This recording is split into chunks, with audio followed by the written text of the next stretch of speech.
Sebelum kita mulai belajar hari ini, kita mengheningkan batin dulu, mengheningkan cipta, menundukkan muka, seraya hadiah Fatihah kepada seluruh Nabi dan Rasul, wabil khusus kepada baginda Rasul Muhammad Sallallahu Alaihi Wasallam, Nabi yang sangat kita rindukan, kepada seluruh keluarga dan pengikutnya, para sahabat dan pengikutnya, kepada seluruh aulia illah, pada semua guru-guru kita, dan kepada kedua orang tua kita yang dengan beliau kita hadir di muka bumi ini, kepada keluarga kita dan saudara-saudara kita, khususnya kepada roh, jiwa, dan tubuh kita, dengan harapan kita dibukakan pintu kefahaman, dibukakan pintu kecerdasan, dibukakan pintu hidayah, sehingga kita mendapatkan ilmu yang barokah, yang manfaat, dan memenuhi apa yang menjadi tujuan Allah menghadirkan kita di atas muka bumi ini, dan apa yang menjadi cita-cita kita, cita-cita kedua orang tua kita, cita-cita saudara-saudara kita seluruhnya dimudahkan oleh Allah, dan kita diberi kelapangan hidup, diberi keberlimpahan, diberi kebahagiaan, dan diberikan hidup yang lebih bermakna. Al-Fatihah.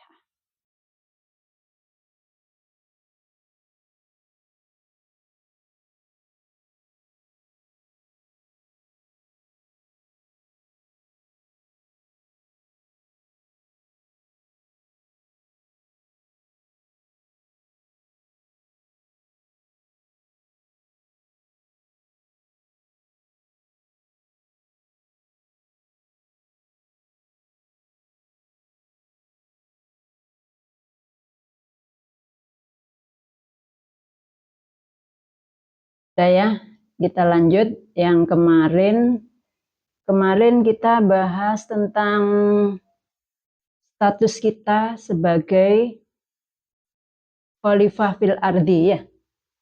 Status kita sebagai hamba Allah, sebagai khalifah fil ardi.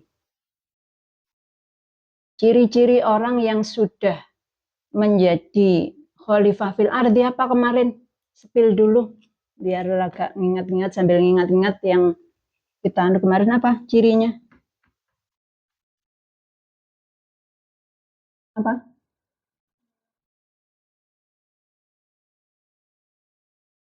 Tugasnya tuh. Cirinya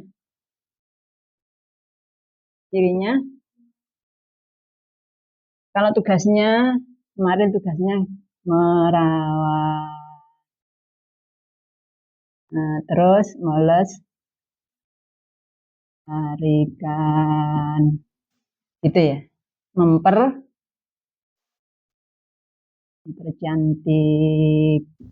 alam semesta, kan gitu. Ini tugasnya. Ciri-cirinya kemarin apa? Di sini cirinya hablum hablum minan nas, hablum minal alam. Jadi cirinya orang yang sudah menjadi khalifah fil ardi itu adalah hablum minallahnya oke, hablum minannasnya oke, hablum minal alamnya juga oke, gitu. Apa? Hubungan dengan Allah, hubungan dengan Allah baik, hubungan dengan manusia baik, hubungan dengan alam juga baik. Sekarang yang perlu ditanyakan, hubungan dengan Allah baik itu seperti apa? Hubungan dengan Allah baik itu seperti apa? Kayak apa yang punya hubungan dengan Allah yang baik itu? Dekat dengan Allah. Apalagi?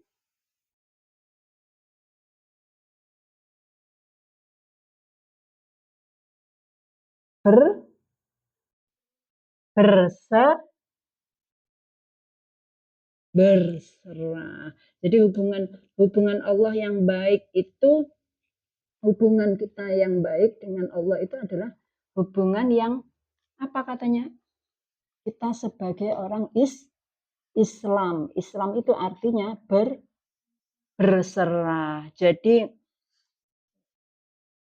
tidak ada ini ya, hubungan hablum minallah yang oke itu dia sudah tidak buruk sangka. Tidak ada buruk sangka. Tidak ada buruk sangka sama sekali terhadap realitas. Terhadap peristiwa yang terjadi di dalam kehidupan kita. Ini tidak ada buruk sangka sama sekali. Yang ada apa? Yang ada justru husnudzon. Selalu berbaik sangka kepada Allah. Karena apa? Karena Allah itu sang kecerdasan. Sang kecerdasan yang mampu merubah realitas yang terjelek menjadi realitas yang terbaik gitu. Seperti kemarin contohnya ketika peristiwa gunung meletus misalnya, anggaplah gunung meletus. Saat terjadi gunung meletus, orang kan menganggap itu suatu peristiwa yang bencana, kan begitu. Bencana. Tetapi saat itu dia melihatnya sebagai bencana. Tetapi beberapa tahun kemudian justru menjadikan itu tampaklah itu keberkahan. Karena apa?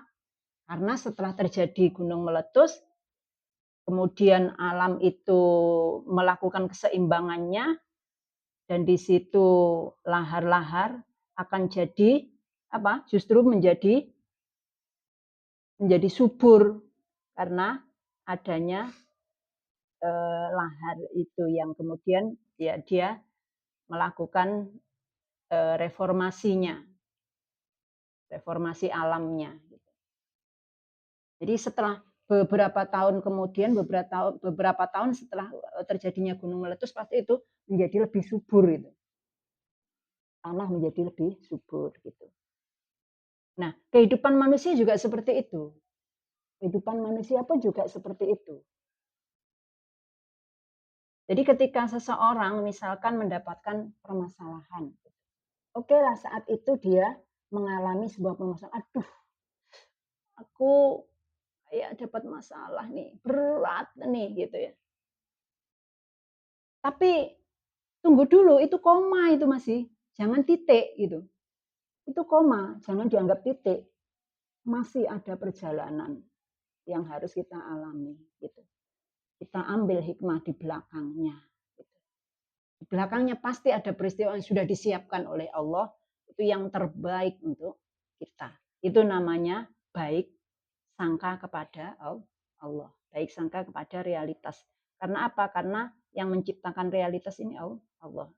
Allah ada di dalam setiap realitas, ada di dalam setiap peristiwa yang terjadi di dalam kehidupan kita. Gitu.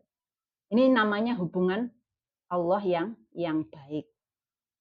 Ya nanti ya ada ya harus melaksanakan ibadah dan sebagainya, melaksanakan rutinitas yang menjadi kewajiban secara syariat ya kita laksanakan juga itu gitu. Secara tauhidnya itu begitu. Jadi secara tauhidnya itu tidak pernah berburuk sangka kepada Allah.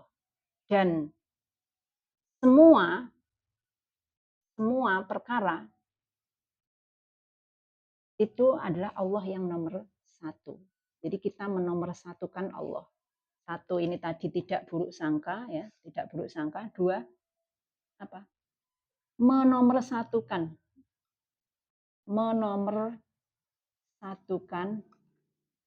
urusan Allah. Nah, nanti kita rilis dengan apa yang kita bahas nanti. Masalah kita mau bahas sholat ya. Ini kita mau bahas sholat, nanti ada urusannya dengan ini. Ya. Terus yang hablum minan nas, yang baik kepada manusia, hubungan yang baik kepada manusia.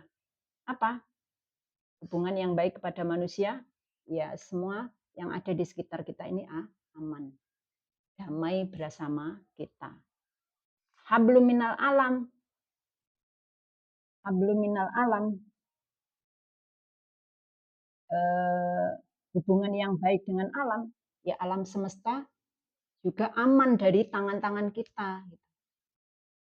Alam semesta ini tidak terdolimi dengan perilaku kita, dengan tangan-tangan kita. Gitu. Itu namanya hubungan yang baik kepada alam. Tidak mencemari sungai, tidak buang sampah sembarangan, tidak bakar sampah sembarangan, suka menanam pohon, gitu. Karena apa? Karena dengan menanam pohon sama dengan kita sedekah oksigen, gitu. Jadi orang yang suka nanam pohon itu suka sedekah sama dengan sedekah oksigen, gitu ya. Udah ya, ini cuman ngingat-ngingat yang kemarin aja. Ingat-ingat yang kemarin. Jadi belum dikatakan orang yang beribadah, belum dikatakan sebagai hamba Allah, khalifah fil ardi kalau ibadah atau ritual ibadahnya, sholatnya itu belum berperilaku, belum tampak di dalam perilaku. Apa pesan-pesan yang ada di dalam sholat belum tampak menjadi perilaku di dalam kehidupan sehari-hari. Apalagi belum memenuhi ini tugasnya ini. Belum memenuhi tugasnya ini. Oke, lanjut ya. Lanjut kita bahas sholat. Sholat kira-kira apa sholat? Secara bahasa apa sholat? Pernah dengar? Secara bahasa doa. Sholat itu secara bahasa doa, mengajak gitu.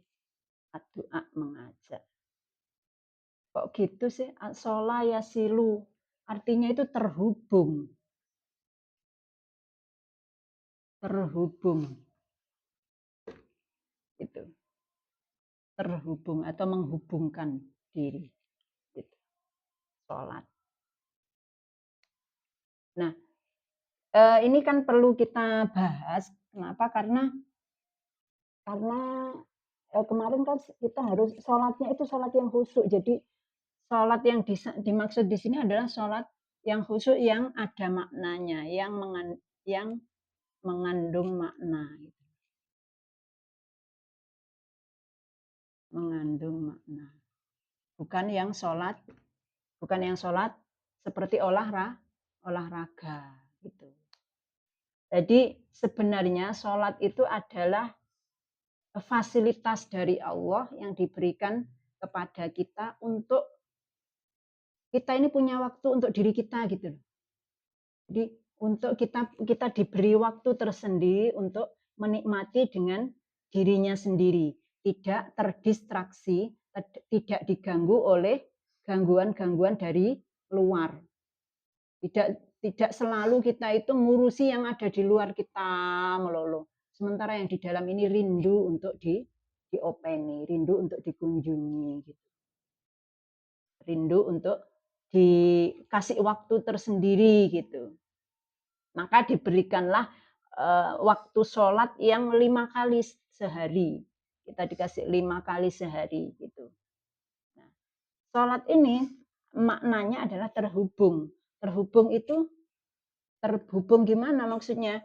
Terhubung antara diri sejati kita yang sang percikan ilahi. Sang percikan ilahi ini atau diri lapisan jiwa kita terhubung dengan sang percikan ilahi. Gitu.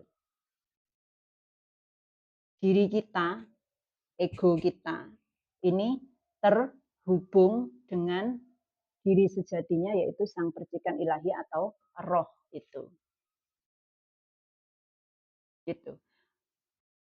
Nah, karena sholat ini kan, satu ritual yang dia memang diberikan khusus, ada waktunya gitu loh ya, ada waktunya.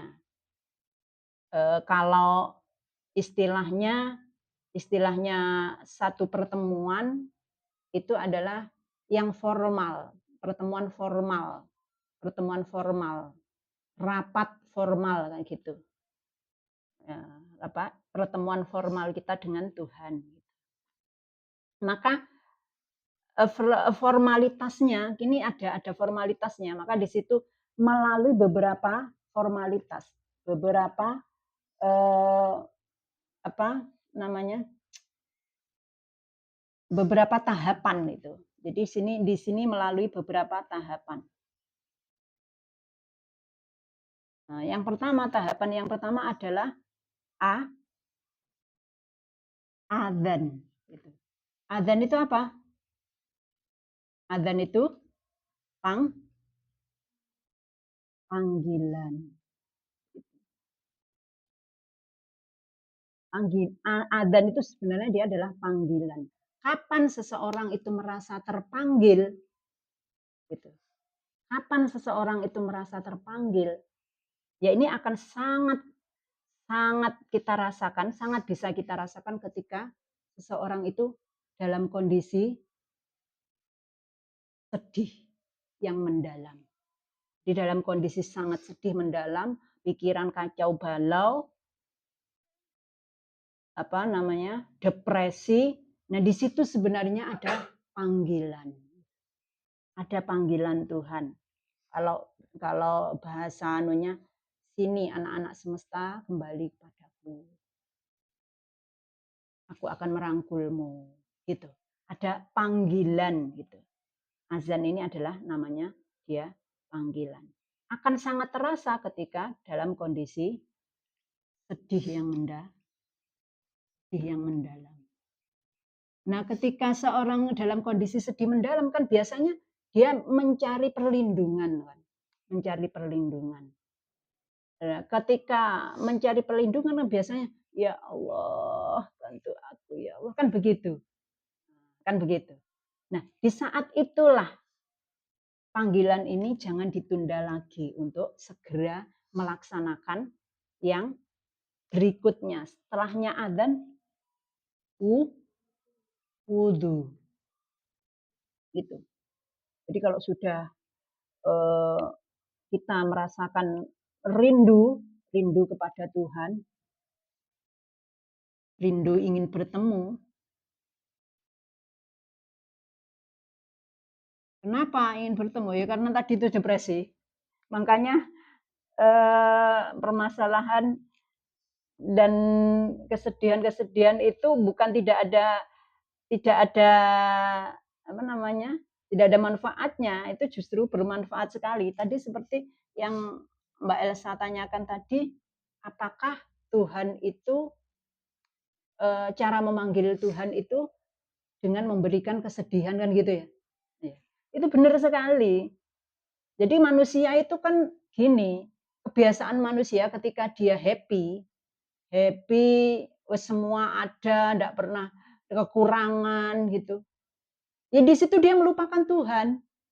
Dia fokus kepada happy-happynya sudah. Yang ngajak temannya ke sana, yang ngajak rekreasi kemana. Lupa dengan sang pemberi kebahagiaan itu. Lupa dengan yang memberinya. Ketika lupa dengan yang memberinya, dipanggil lagi oleh Tuhan. Sini, kamu jangan gitu terus kamu. Kok melupakan yang ngasih gitu. Nah, akhirnya diberilah kesedihan gitu loh. Jadi apa yang dikatakan tadi alam semesta ini begitu sangat cerdasnya gitu. Dipanggillah. Terus kalau kita sudah rindu banget, ingin bertemu dengan Allah, ya Allah, aku butuh bantuanmu ya Allah, aku butuh pertolonganmu, aku butuh engkau ya Allah. Gitu. Maka saat itulah buru-buru kita wudhu. Nah, wudhu ini apa? Wudhu ini adalah ritual yang isinya itu adalah untuk apa? Satu, ada yang mensucikan batin gitu ya. Ini isinya mensucikan batin. Mensucikan batin itu dengan cara apa? Ini aslinya itu mensucikan batin. Mensucikan batin. Cuman batin ini tidak suci atau batin itu terdistraksi, terganggu oleh sesuatu yang masuk ke dalam panca indera kita. Karena pintu masuknya batin ini kan panca indera.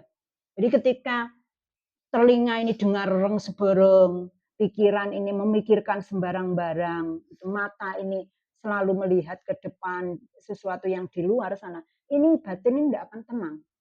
Batin ini terdistraksi terus, gitu loh. Maka wudhu itu adalah mensucikan batin, mengosongkan, mengheningkan batin. Tujuannya adalah mengheningkan bagian tubuh kita yang di dalam. Gitu. Maka di situ ada apa? Basuh muka, karena yang ada di panca indera ini kan muka. Nah, dibasuh gitu. Habis itu telinga kan ya. Terus ini pikiran, ini supaya hening, pikiran dibasuh. Terus kemudian tangan dibasuh. Habis wudhu kalau sudah tangan dibasuh jangan ngerjakan apa-apa. Pesannya begitu. Jangan ngerjakan apa-apa, tapi apa? Langsung sholat. Kaki dibasuh. Habis basuh kaki jangan ngerjakan apa-apa. Ayo, ini kan sudah diheningkan. Jangan dikasih apa namanya? Jangan dikasih peristiwa yang lain lagi. Ini sudah hening. Ayo, udah dibawa langsung sholat gitu loh. Maksudnya kaki dibasuh itu begitu. Jangan dibawa jalan kemana-mana lagi. Ayo sholat sudah gitu. Ini namanya mengheningkan batin. Jadi diheningkan dulu. Sebelum kemudian dia masuk yang ketiga, iqomah ya. Iqomah ini di apa namanya diperingatkan lagi. Di dalam iqomah itu diperingatkan lagi. Apa di situ? Allahu Akbar, Allahu Akbar. Ingat ya, urusan itu yang paling besar hanya Allah gitu. Tidak ada yang paling besar kecuali Allah gitu.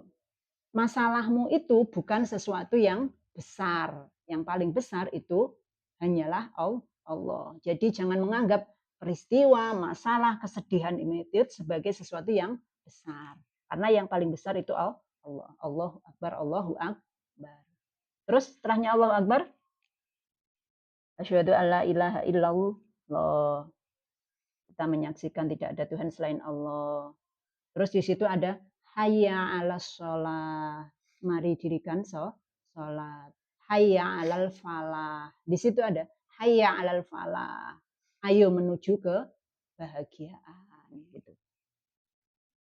Ayo happy. Berikan waktu untuk dirimu sendiri. Hayya 'alal falah. Di situ ada hayya 'alal falah. Mari menuju kebahagiaan gitu. Habis iqomah terus sholat. Nah, di dalam sholat ini, nah ini ada banyak ini kan ya. Dalam sholat itu yang pertama ada takbir. Ini sholat, ini takbir. Takbir bunyinya gimana? Allahu Akbar. Allahu Akbar, Allah Maha Besar, yang paling besar. Jadi di dalam takbir itu kan ada gerakannya itu mengangkat tangan kan? Mengangkat tangan. Nah, ini kalau kita hanya apa? Kita lakukan biasa aja, Allahu Akbar gini. Ya enggak ada, semuanya lewat begitu saja gitu. Kalau gitu. Tetapi kalau ini lebih dimaknai, ada makna pesannya kita terima, Maka sholat kita nanti akan tanha anil fasya wal munkar gitu. Sholat yang benar-benar membawa dampak gitu. Gimana? Harus dimulai dari sini, praktek ini dimulai dari sini. Jadi ketika takbir gini, Allah Akbar gini. Kalau perempuan gini ya. Allah Akbar. Kita benar-benar sadar. Kalau secara syariat kan di dalam hati kita, ya Allah aku sholat duhur. Gitu kan ya. Nah, dimaknai juga sambil dimaknai bahwa tidak ada sesuatu yang lebih besar. Semua yang paling besar itu adalah cuman Allah. Dan ini ada kata gerakan seperti ini adalah gerakan seperti orang menyerah itu. Ya Allah, aku sudah tidak mampu ya Allah. Aku berserah kepadamu. Gitu. Aku tidak ada ya Allah. Gitu. Seperti ketika bank, misalkan ada bank dirampok sama orang, didatangi perampok, masuk ke dalam bank. Di dalam bank itu ada banyak orang, ada kasir, ada anu. Kan orang kalau sudah ada yang merampok kan gini kan tangannya. Kan enggak mungkin gini, kan enggak mungkin gitu. Karena apa? Karena kita sudah takut kepada itu, yang tadi itu. Pasti kalau dirampok ini kan gini tangannya. Ya aku berserah. Gitu. Jadi maknanya gini ini adalah aku berserah ya Allah sepenuhnya. Bagaimana engkau mengaturnya sudah ya Allah. Aku berserah. Gitu. Allahu Akbar karena engkau paling besar. Gitu. Urusanku itu kecil cuman. Ini mengangkat tangan. Habis takbir kan disertai dengan niat takbir. Habis takbir apa? Ada tawajuh. Tawajuh apa namanya?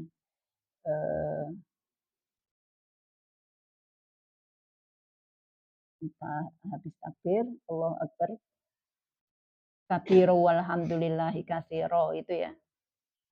Wa subhanallahi bukrata wa asila.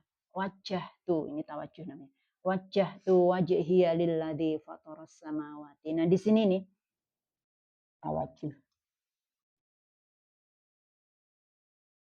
Wajah tuh.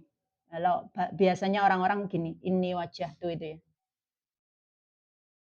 Kalau yang di fikih itu yang benar wajah tuh. Gitu. Yang benar itu wajah tuh wajhiya lilladzi fataras samawati. Wajah tuh wajhiya lilladzi fataras samawati wal ardo. Artinya apa ini?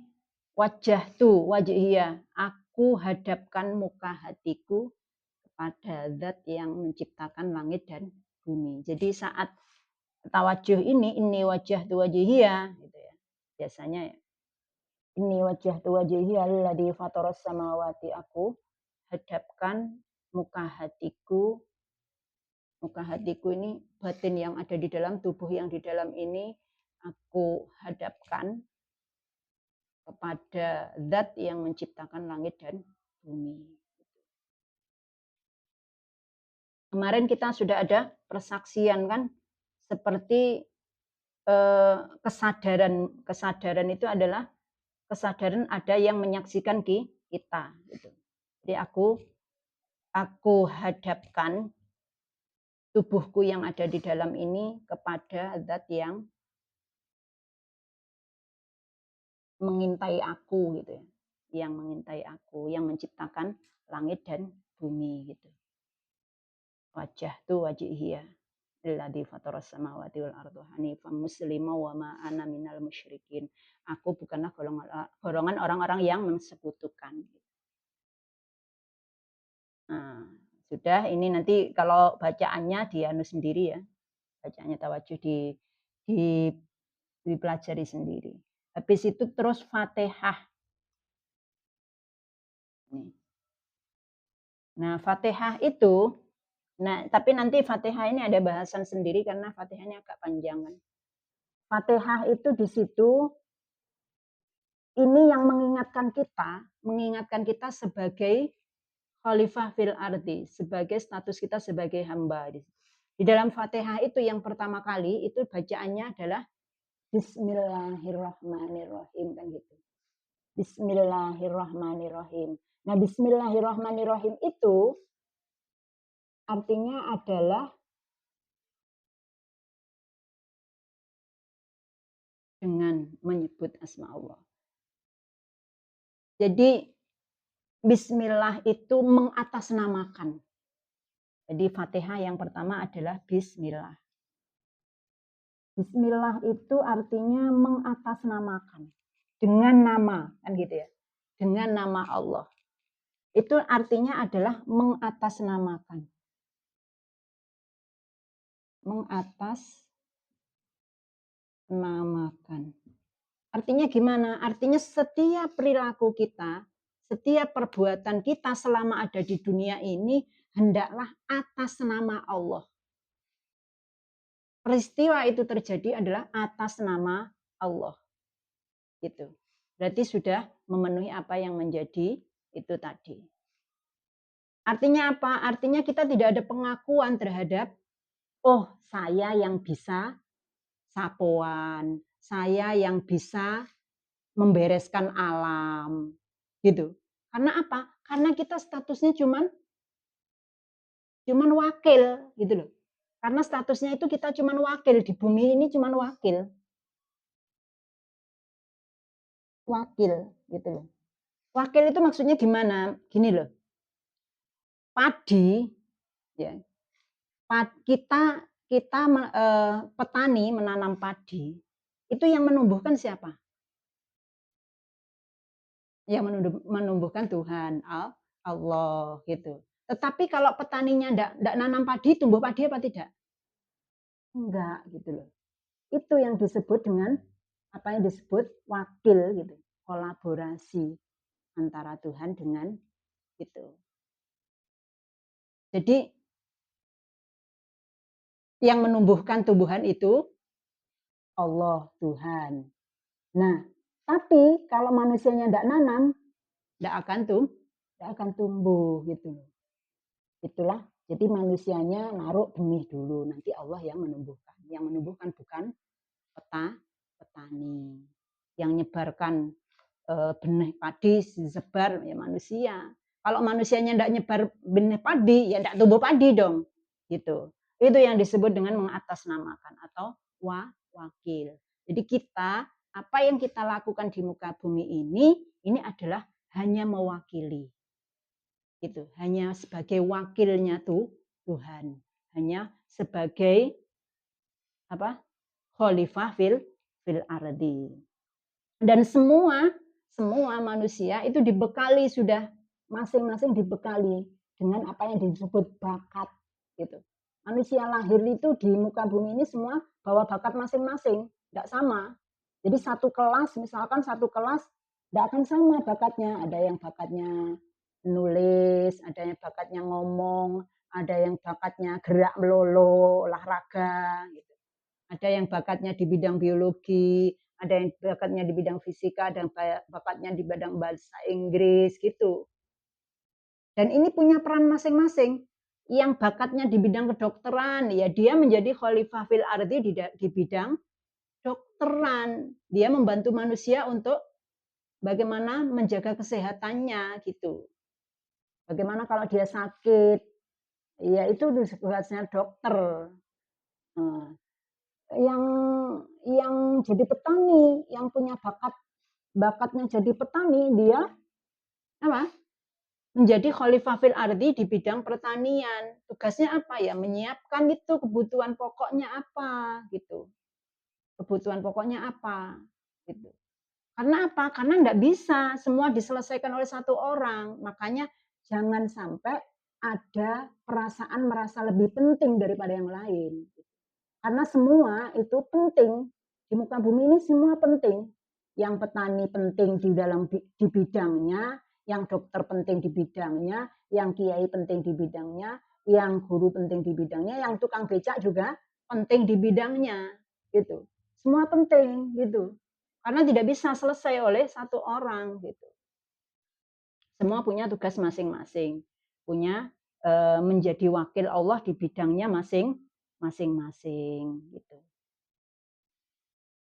Maka benar saja, kan gini, Orang itu ya, semua orang pengennya kalau berdoa ingin jadi orang kaya, gitu kan. Kan semua orang kalau berdoa, "Ya Allah beri aku harta yang banyak, kekayaan yang banyak." Andaikan Tuhan itu me mengabulkan doa orang itu, semua orang mengabulkan doa semua orang kaya, ya akan kacau balau ini dunia ini, alam semesta ini akan kacau balau. Kenapa? Karena ndak ada yang mau jadi petani, ndak ada. Yang mau jadi tukang becak ndak ada. Karena apa? Karena sudah kaya, gitu loh. Jadi itulah yang disebut kecerdasan alam semesta itu seperti itu. Allah itu mengelola semuanya sangat cerdas sekali. Semua penting gitu. Ini bismillahirrahmanirrahim. Habis bismillah ada alhamdulillahirabbil alamin. Ketika saya melakukan atas nama Tuhan, saya hanya menjadi wakil Tuhan, maka segala puji itu hanya milik Allah. Alhamdulillah gitu. Alhamdulillah Rabbil alamin. Ini ada kata Rabbil alamin. Rabbil alamin. Gitu ya. Alhamdulillahi Rabbil alamin. Segala puji hanya milik Allah. Kalau saya itu hanya sebagai wakil, maka ya saya tidak patut untuk dipuji. Tidak patut untuk eh, dianggap yang bisa melakukan gitu. Maka segala puji itu hanya untuk Rabbil alamin. Rabbil alamin ini adalah sang pengelola alam semesta, Tuhan alam semesta. Jadi yang mengelola alam semesta ini hakikatnya ya Allah, gitu loh. Hakikatnya ya Allah, Allah sendiri. Maka yang patut untuk dipuji, yang patut untuk dibilang, wah keren kau Allah, gitu. Itu cuman dia, bukan kitanya, gitu loh. Jadi tadi Pak Tani menabur benih, yang numbuhkan Allah, gitu. Yang keren bukan Pak Taninya, tapi yang keren Allahnya, gitu. Karena dia yang sudah menumbuhkan. Dokter begitu juga. Ketika ada pasien datang, kasih resep, gini, oh kamu sakit ini. Habis itu sembuh. Yang keren bukan dokternya, tapi yang keren Allahnya yang menyembuhkan. Gitu. Alhamdulillahirabbil alamin. Terus ada Ar-Rahmanir-Rahim. Dia yang Maha Kasih Sayang gitu. Ar-Rahmanir-Rahim. Dia yang Maha Kasih Sayang. Sangat welas asih, kasih sayang gitu. Dan itu kita rasakan dia yang Maha welas asih. Welas asihnya bisa sangat kita rasakan ketika nafas ini masih ada di dalam tubuh kita. Jadi wujudnya Ar-Rahman Ar-Rahim ini welas asihnya Allah itu ya nafas itu loh. Kan kemarin nafas tidak bisa terbeli oleh uang dengan berapa triliun pun, kan ya. Jadi wujudnya Ar-Rahman Ar-Rahim di dalam nafas kita masih dikasih nafas ini ya Allah. Terima kasih atas nafas ini. Engkau Maha Rahman Ar-Rahim. Engkau sangat kasih sayang kepadaku gitu. Ar-Rahmanir-Rahim. Maliki yaumiddin. Habis Ar-Rahmanir-Rahim Maliki yaumiddin. Mana ini? Ini ya. Maliki yaumiddin. Tulis Arab aja. Maliki yaumiddin. Artinya apa? Maliki yaumiddin ada yang tahu?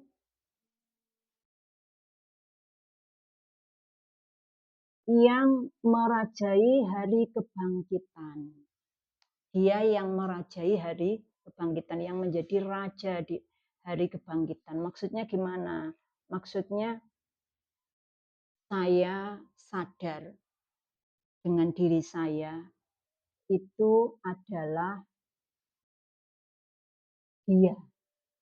Jadi yang memberikan, yang menjadi raja, yang menjadi power, yang menentukan seseorang itu bangkit dari kesadarannya, itu adalah Dia, gitu, yang merajai kesadaran manusia.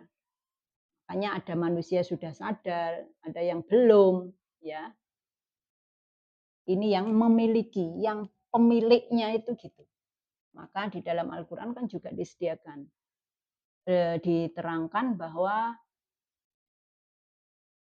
yang memberikan petunjuk itu Allah. Sekali-kali tidak bisa seorang manusia itu memberikan hidayah kepada manusia lain.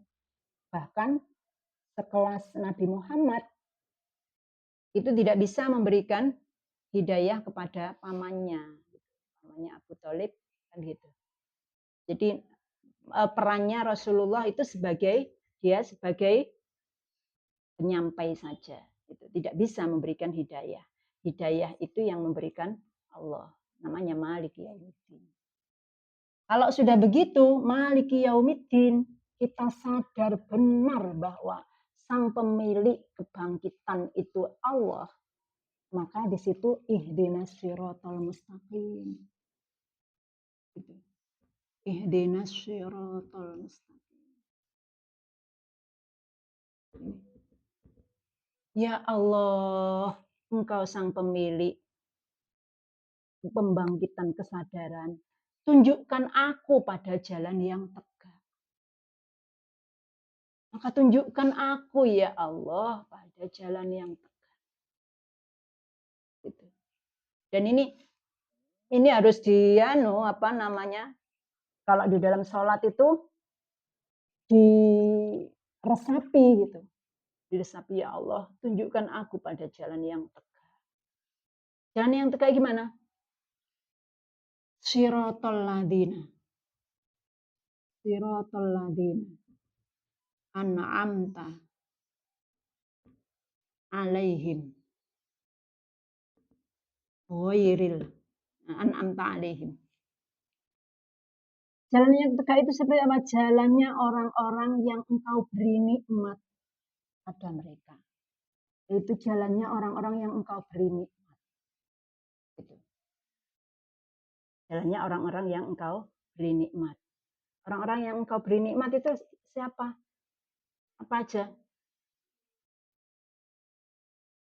Bukan jalan orang yang dimurkai. Ghairil maghdubi alaihim waladdallin, juga bukan jalannya orang yang sesat. Ghairil maghdubi alaihim waladdallin, dan juga bukan golongan orang-orang yang sesat. Maka tunjukilah aku ya Allah kepada jalan-jalan orang yang Engkau beri nikmat. Orang-orang yang Engkau beri nikmat ini satu, Nabi. Dua, Nabi Rasul. Nabi atau Rasul. Dua, syuhada. Syuhada itu berarti orang yang bersaksi, yang sudah bisa menyaksikan, yang kemarin itu ya.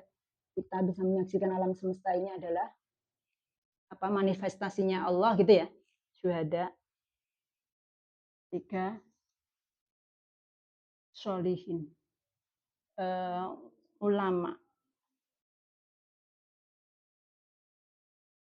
Empat, sholihin. Nah, ini sholihin. Orang-orang yang diberi nikmat itu empat orang ini. Para nabi dan rasul, syuhada, orang yang sudah bisa menyaksikan, para ulama, orang-orang yang alim,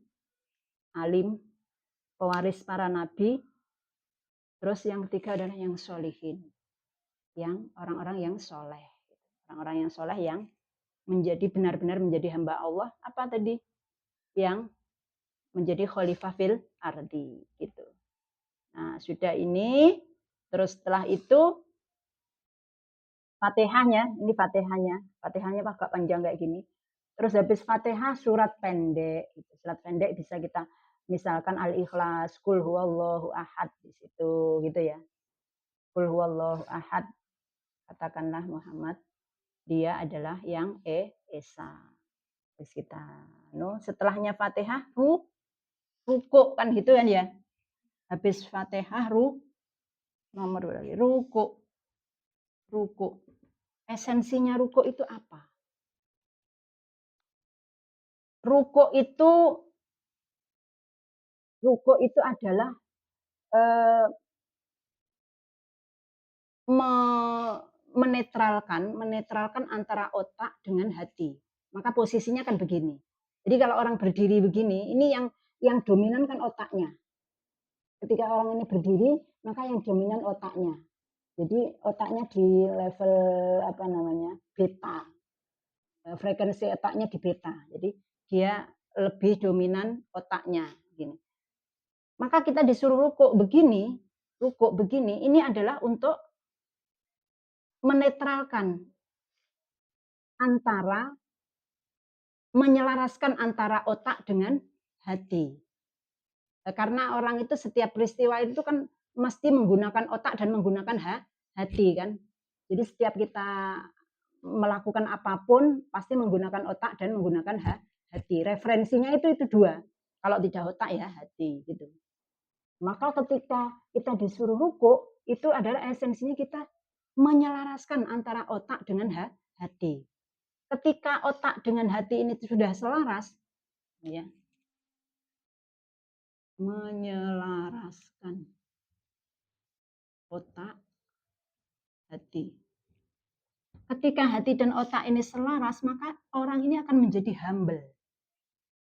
Humble itu tawaduk. Humble itu tawaduk. Seperti kalau orang Jepang itu gini. Nah, gitu tuh. Kan ruku itu. Gini kan. Terima kasih. Gitu. Kalau orang Jepang gimana? Apa bahasanya? Kalau orang Cina ya, kamsia gitu kan sambil menunggu.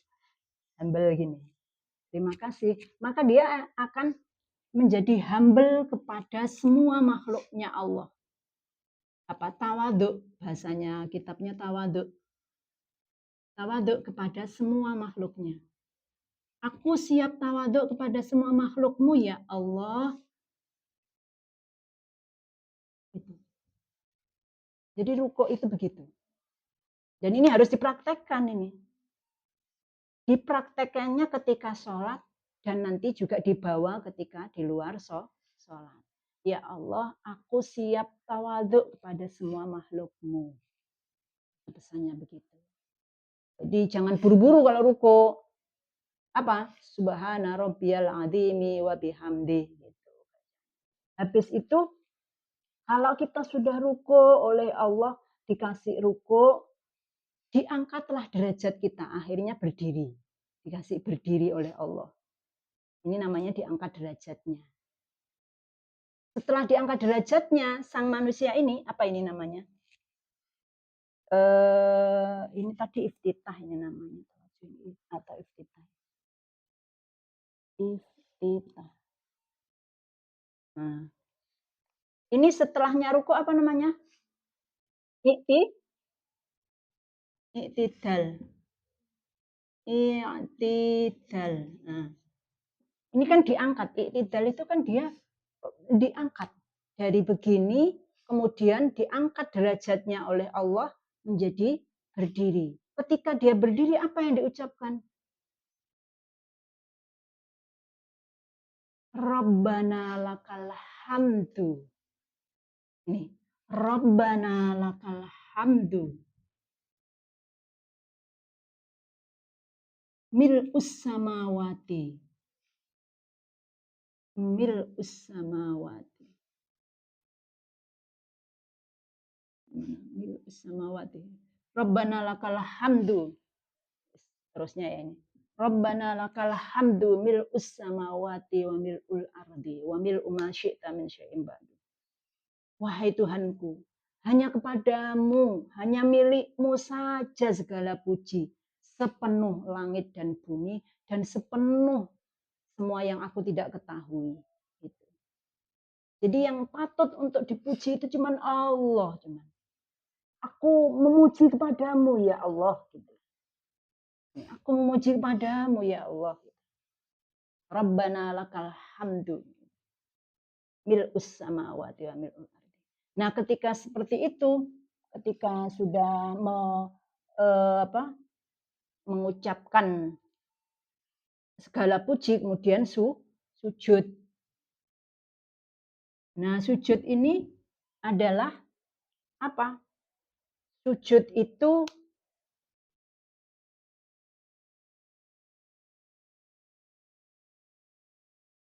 sujud ini adalah meletakkan ego, meletakkan muka. Ini ya, muka yang kalau orang itu dihormati. Jadi manusia ini sebenarnya hakikatnya itu kan yang dihormati orang, yang dilihat orang kan muka yang atas ini.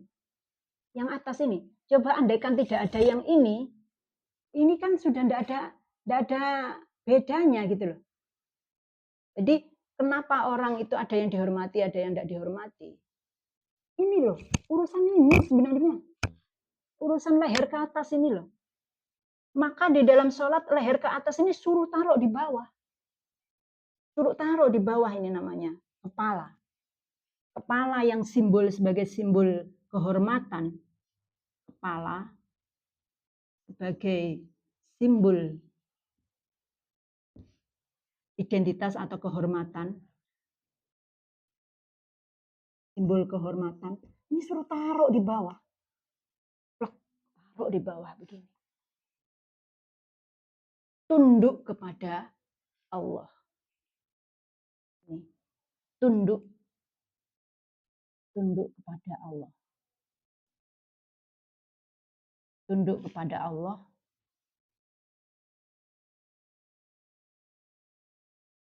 Dan dia merasa dirinya tidak ada. Aku tidak ada ya Allah. Aku sama dengan tanah ini ya Allah. Jadi simbol kehormatannya sudah ditaruh. Taruh, kamu bukan siapa-siapa. Gitu. Jadi yang kalau dia berdiri ini ada kepalanya, dia dihormati orang, dihargai orang, tapi ketika sholat dia taruh itu di dalam tempat yang paling rendah. Itu sujud. Nah, ketika seperti itu Allah suka. Ini adalah makam di mana seseorang itu kembali kepada back to nature-nya, aslinya dia. Aslinya ini kan tubuh ini aslinya kan tanah katanya. Itu mengingatkan, jadi mengingatkan bahwa nanti kamu akan kembali ke tanah. Nanti kamu akan kembali ke tanah. Gitu. Nah, itu di posisi itu Allah sangat suka. Di posisi sujud itu adalah tempat di mana yang paling disukai oleh Allah. Karena di situ ada unsur penghambaan kepada Allah. Makanya doa yang paling yang mustajab di antara doa yang mustajab itu ada di sujud itu. Bunyinya sujudnya gimana? Subhana rabbiyal a'la wa bihamdih. Maha tinggi engkau ya Allah. Tidak ada yang lebih tinggi dari engkau. Gitu. Dan aku wa bihamdih dan dengannya aku memuji gitu. Habis itu diangkatlah oleh Allah. Kita disuruh duduk di antara dua sujud. Ini gimana ini dah? Anunya enggak cukup ini. Dihapus ya yang sini ya. Ini dari sini dihapus.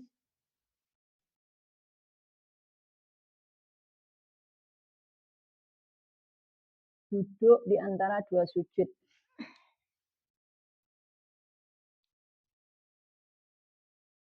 Duduk di antara dua sujud. Nah, ketika setelahnya sujud, kemudian diangkatlah oleh Allah derajatnya di situ. Setelah dia sujud dan mengakui ketiadaannya, dia meletakkan segala kehormatannya, back to nature, kembali ke asalnya. Asalnya dia adalah tidak ada. Mengakui ketiadaannya. diangkatlah oleh Allah derajatnya, disuruh duduk. Dalam duduk ini dibacalah apa? Rabbighfirli. Rabbighfirli. Gitu. Rabbighfirli ini adalah makom di mana seseorang itu diampuni oleh Allah. Makom ampunan. Ini namanya makom ampunan. Di situ dikatakan Rabbighfirli warhamni, kan gitu. Ya Allah ampuni aku. Ini sudah dikasih fasilitas makom ampunan. Dan makom ampunan itu adalah makom yang tinggi, gitu. Derajat yang tinggi. Jadi orang itu kalau sudah dapat ampunan dari Allah, oh keren banget gitu. Gitu, keren banget. Ampunan itu apa toh? Ridho. Allah itu sudah ridho gitu. Mengampuni semua kesalahan-kesalahanmu gitu. Jadi ibarat seorang tamu yang bertamu ke rumahnya seseorang. Nah, di rumahnya orang ini dia memecahkan gelas, tidak sopan di situ gitu. Memecahkan piring, menjatuhkan sendok misalkan. Gitu. Tapi dia ngakui kalau oh tadi salah saya, mohon maaf ya. Nah, ini kan yang punya rumah kan jadinya tidak cermet, beda dengan kalau dia tidak minta maaf kan gitu ya. Beda kan? Habis jatuhin gelas, habis jatuhin piring, gitu, memecahkan piring, pas kabur begitu saja. Kan cermet yang punya rumah kan? Apa? Benci apa namanya? Tidak suka gitu yang punya rumah. Tapi kalau yang si tamu ini berkata, mohon maaf, tadi saya tidak sengaja, gitu. Kan yang punya rumah jadinya beda kan? Sikapnya itu beda kan? Gitu. Oh iya, enggak apa-apa, nanti kita bersihkan. Gampang, masih ada kok sana di sana, piring-piring masih banyak gitu. Kan beda kan gitu. Itu. Ini namanya dikasih makom ampunan. Ketika sudah dikasih makom ampunan, dia bersujud lagi. Sujud yang kedua. Itu. Dia sujud yang kedua. Yang dilakukan ketika sujud kedua apa tadi? Meletakkan kehormatannya lagi. Kedua. Itu. Dia letakkan kedua. Aku tidak ada ya Allah. Aku tunduk padamu. Gitu. Aku lepaskan semua kehormatanku. Aku tidak ada. Aku mengakui diriku tidak ada, yang ada hanya Engkau. Sujud yang kedua. Habis sujud yang kedua, apa? Tahiyat. Kita dikasih makom tahiyat. Dikasih tahiyat. Tahiyat itu apa? Mengakui segala penghormatan hanya milik Allah. Mengakui. Penghormatan. Melakukan penghormatan. Gitu. Melakukan penghormatan. Apa di situ? At-tahiyatul mubarakatus sholawatut thayyibatul lillah. Gitu. At-tahiyat segala penghormatan. At-tahiyatul mubarakat segala keberkahan. Sholawatut thayyibatul lillah, dan segala sholawat itu milik Allah gitu. Semua penghormatan hanya milik Allah. Dia sampaikan itu. Dia sampaikan gitu. At-tahiyatul mubarakatus sholawatut thayyibatul lillah. Segala kebaikan milik Allah. Gitu. Dan seterusnya, kemudian dia sholawat. Di situ dalam tahiyat ini ada sholawat. Baca sholawat kepada baginda Rasul Muhammad.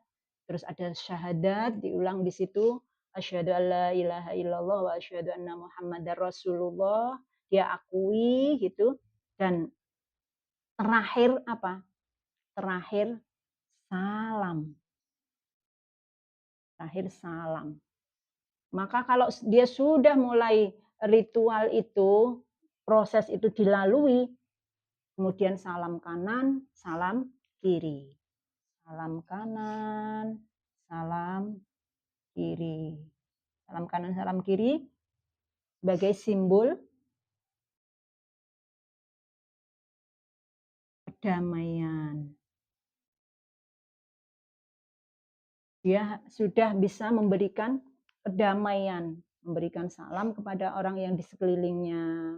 Berarti orang yang ada di sekelilingnya ini damai, bisa hidup tentram, bisa hidup damai, happy dengan keberadaan kita.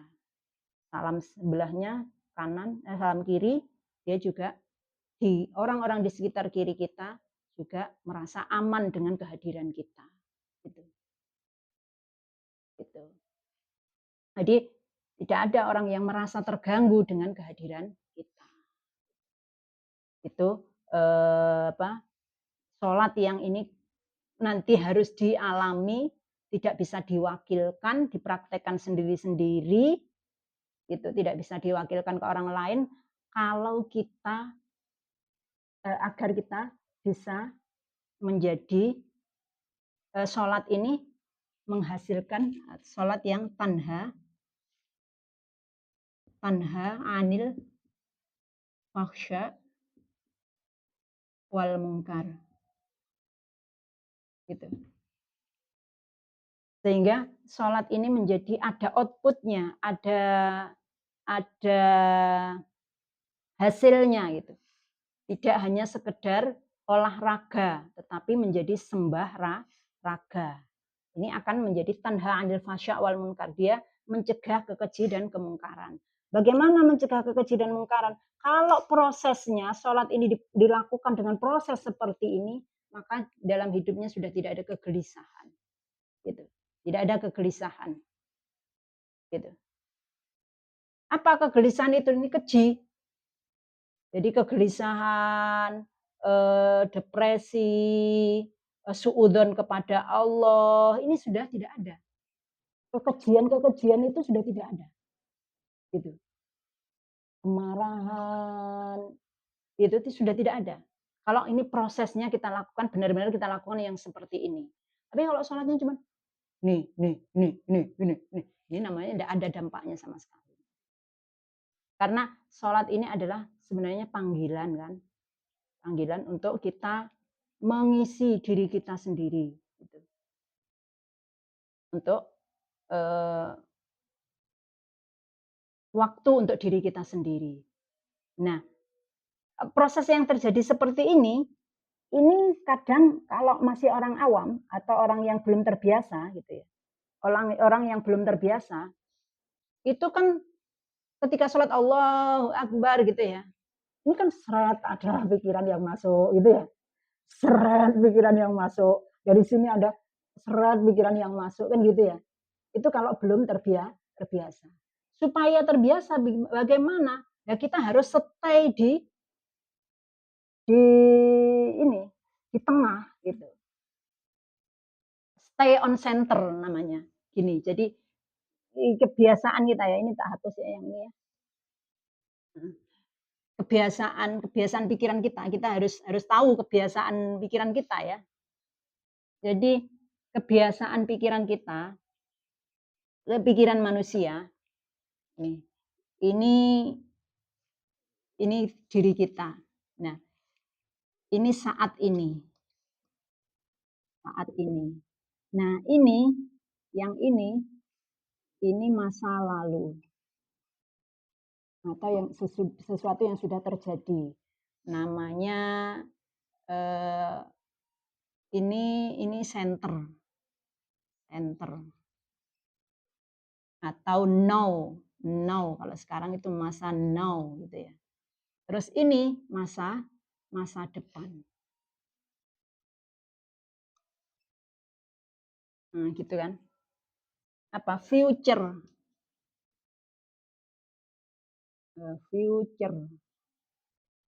Ini last kan gitu. Ini saat ini masa depan, ini masa lalu. Nah, pikiran kita itu sehari-harinya, setiap saatnya itu suka bermain-main. Suka main ke wilayah ini masa lalu. Kalau dia main-main ke masa lalu, maka yang terjadi apa? Sedih. Apa yang jadi, "Aduh, aku kok kayak gini ya, nasibku," gitu. Sedih. Tapi kalau dia main-main ke main ke masa depan, maka yang terjadi apa? Ga galau. Galau itu gimana? "Gimana ya? Aku kok belum? Gimana ya? Aku kok gini?" Gitu. Cemas. Oke, ya, cemas. Gitu ya, cemas, galau. Maka ketika sholat itu stay on center ini, hadir utuh di sini saat ini. Hadir utuh di sini saat ini. Ini namanya khusyuk. Khusyuk. Ini hadir di sini saat ini. Jadi sudah tinggalkan pikiran yang kemarin, tinggalkan pikiran yang akan datang. Saya hadir utuh di sini saat ini. Karena ketika saya hadir utuh di sini saat ini, maka saya tidak punya masalah sama sekali. Kan benar? Saat ini kita punya masalah enggak? Enggak ada. Kalau kita di saat ini, betul ya, di benar-benar saat ini kita tidak punya masalah. Kalau ada orang yang mengatakan, "Saya loh punya masalah," atau banyak masalah, berarti dia hadir di masalah lalu atau bermain ke masa lalu. Paham ya? Oke? Ada yang didapat ilmunya? Tambah ilmunya? Tambah? Tambah ilmunya? Iya, tambah ilmunya. Jadi nanti tinggal dipraktekkan sholatnya begitu, gitu. Supaya apa? Supaya sholatnya tanha 'anil fasya' wal munkar. Oke, sudah ada yang ditanyakan? Ada, ayo coba.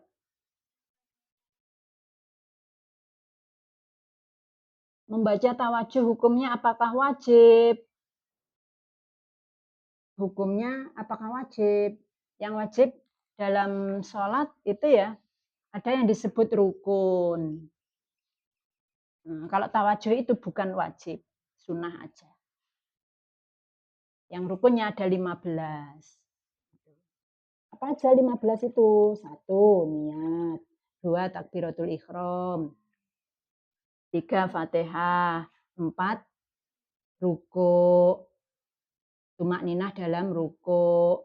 Iktidal. Tumak ninah dalam iktidal. Sujud. Tumak ninah dalam sujud.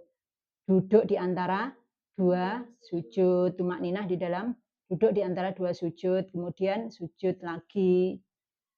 Dan seterusnya tadi. Tahiyat. Gitu. Salam. Gitu. Terus, tidak wajib yang ini. Yang apa? Iftitah itu tidak wajib. Tidak wajib.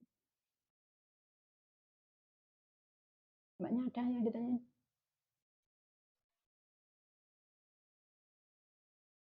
Kenapa sujud harus 2 kali?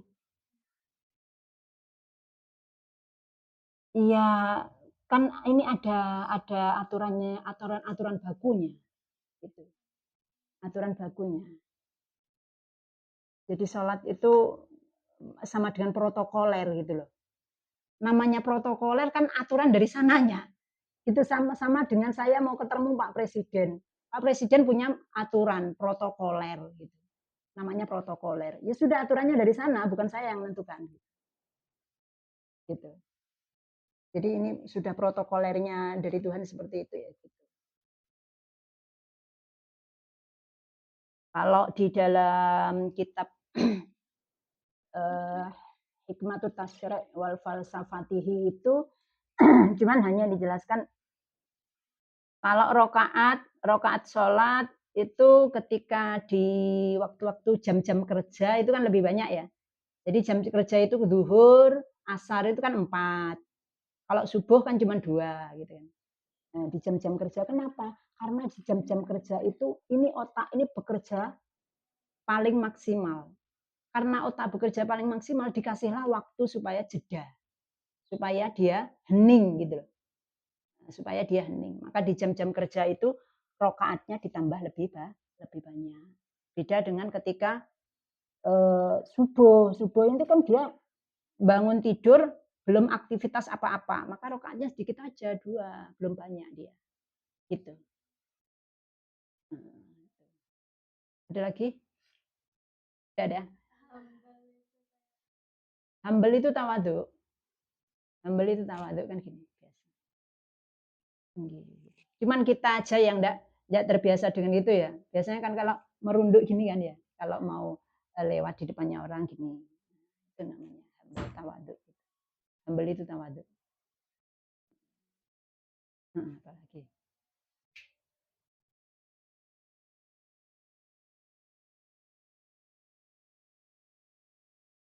Dua rakaat salat tahajud gitu. Jadi kalau di dalam keterangan Al-Quran itu Allah berjanji barang siapa yang sholat tahajud maka dia akan diangkat derajatnya. Maqamam mahmuda. Asa ayya ba'ata rabbahu maqamam mahmuda gitu ya. Semoga Allah menempatkan dia pada tempat yang terpuji. Nah, tempat terpuji itu apa yang dimaksud? Tempat terpuji itu yang dimaksud adalah makom ampunan. Karena makom ampunan ini adalah makom yang tertinggi. Gitu. Jadi seorang hamba ketika sudah diampuni oleh Allah, aduh, keren banget itu. Surga nanti gitu. Tapi kalau tidak ada ampunan ya neraka dong gitu. Karena pilihan cuma ada dua. Gitu. Nah, gimana? Diangkat derajatnya maksudnya gimana?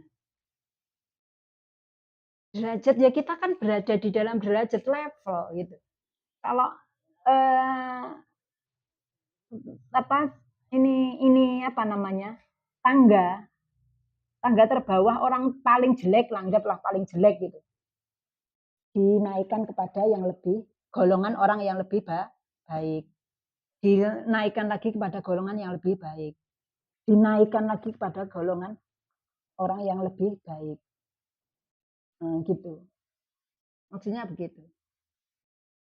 Nah, golongan orang yang paling level yang paling tinggi itu katanya ini tadi ketika sudah diampuni oleh Allah. Karena apa? Karena begitu diampuni oleh Allah maka jaminannya surga gitu. Surga. Karena kalau tidak ada ampunan dari Allah berarti pulang kepada Allah masih membawa dosa. Ya nanti ada perhitungan gitu. Ada perhitungan. Layak apa enggak ke surga? Diaudit dulu gitu. Ini layak apa enggak ke surga ini? Difilter. Enggak layak neraka gitu. Maka dinaikkan oleh Allah kepada ini. Yang paling enak, yang damai. Nanti makom tertingginya adalah ini ketika dia mendapatkan ampunan dan dia sudah merasa damai. Kalau sudah dapat ampunan kan damai. Keren kayak. Alhamdulillah, senang wes. Sudah diikhlaskan gitu. Sama dengan kalau kita punya kesalahan sama orang, sudah diikhlaskan, iya, terima kasih ya, sudah diikhlasin. Ada lagi?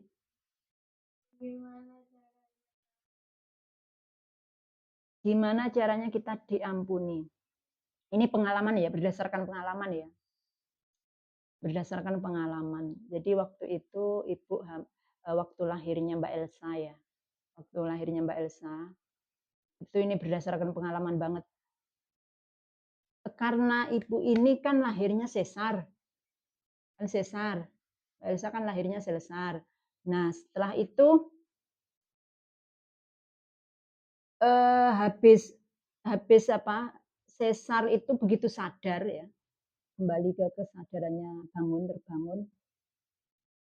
Itu suasana batin ini bersih banget.